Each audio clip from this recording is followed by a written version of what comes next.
Wow! Ang liit man ng bahay na to pero maganda. Opo, maganda po talaga to. Matagal na pong walang nakatira dito kaya pinaparentahan na lang po namin. Okay na to. Pwedeng-pwede na to sa akin. Okay po ma'am. Maraming salamat po. Kung magkaroon man po ng problema or may kailanganin po kayo, pwede niyo po akong kontakin sa number na to. Or pwede niyo po akong puntahan sa kabilang kanto. Okay, thank you. Mauna na ho ako sa inyo.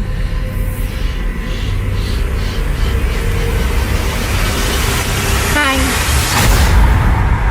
Pwede ba ako tumuli muna dito?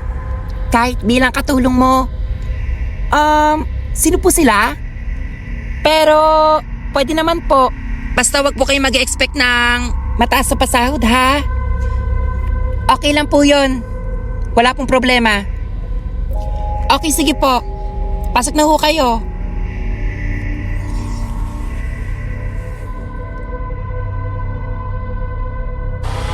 Ano ba yung maingay na yun?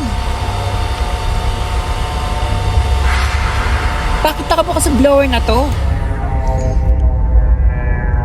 Teya! Teya! Ay ma'am, bakit po? Nag-blower ka ba? Diyos ko, papatayin mo naman, sayang kuryente. Ma'am, pasensya na po. Nakalimutan ko pong patayin. Ay kinuha po kasi ko sa labas sandali. Pasensya na po talaga.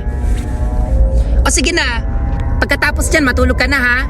Magpahinga na tayo. Okay po ma'am.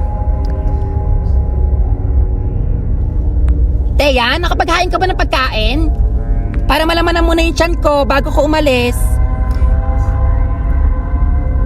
Teya? Teya! Hanggang ngayon nagbo-blower pa rin yun?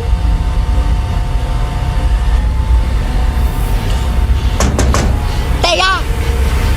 Hindi pa patapos ang pag-blower mo? Baka naman masira yung buhok mo. Hay nako.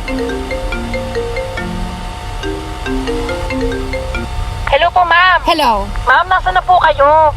May problema po kasi sa system natin. Ha? Ano nangyari? Ma'am, pumunta na po kaya kayo dito. Teka. Pupunta na ako dyan. Okay po ma'am, mag-ingat po kayo.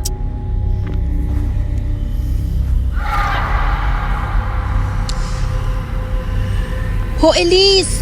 Ikaw pala yan. Uy, Kim, kamusta na? Saan ka galing? Saan ka pupunta? Nako, may inasikaso na ako sa opisina.